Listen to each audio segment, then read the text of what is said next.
Spend the day in Salem with me and my toddler. We pre-gamed our time in the Witch City with a strong car nap, followed by these beautiful views from the parking garage. Salem is really famous for its history around the witch trials, but also for being featured in films like Hocus Pocus. This is the old City Hall, which was featured in Hocus Pocus. Remember the crazy parents-only Halloween party? We walked by here on our way to get coffee. We went to Odd Meter. Odd Meter's claim to fame is that they have the best pumpkin pie latte in the world, and honestly, I think they might be telling the truth. This latte was out of this world. I have not stopped thinking about it since we left.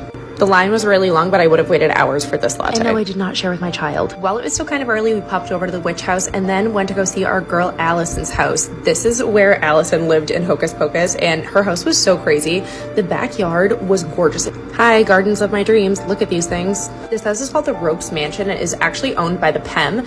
The inside of Allison's house was filmed in Marblehead at a different house, but this garden was literally insane. Then we sort of just walked around. It was so busy that the lines to get in everywhere were insanely long, so we just kind of popped into a couple shops here and there. This jewelry store was absolutely incredible. I bought one of these necklaces, and my husband and I collect ornaments, so we grabbed one here. Then we grabbed lunch at the Howling Moon Taqueria. It was right across from the fire station, so Teddy was extremely entertained the entire time, which was amazing. I was shamed by the 17-year-old host for ordering a margarita before, I guess, like 5 p.m., but you know, whatever. You win some, you lose some. Speaking of losing, Lightning McQueen was tossed off this table about 400 times. The lunch was very, very good, and again, you cannot beat the views if you are here with a toddler. We went with very little expectations and plan and just kind of walked around to get the sights in, get some steps in.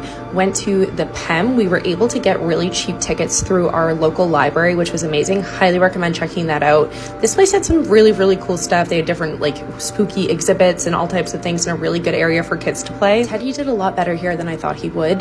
This room was cool too. It had these big things that were on the front of ships, and here's my cute outfit. I like this outfit a lot. Then I got another coffee. It was very necessary after a day of walking around. The chocolate pantry, squirt some treats. Definitely go here in Salem. It is a must hit. Their chocolate and cookies and everything, just absolute 10 out of 10.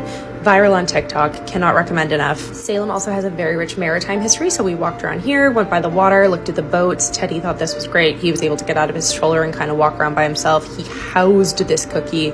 We popped into a few more stores, and then we were thinking about heading back when all of a sudden someone decided to fall asleep on our walk to the car. So then, you know, we kept walking a little bit, stumbled across this brewery and said, if there's a place to be nap trapped, it's here. Grabbed a drink until this little guy woke up, and then our day was over. We had so much fun. Can't wait to go back, but definitely be prepared for long lines and lots of people in October.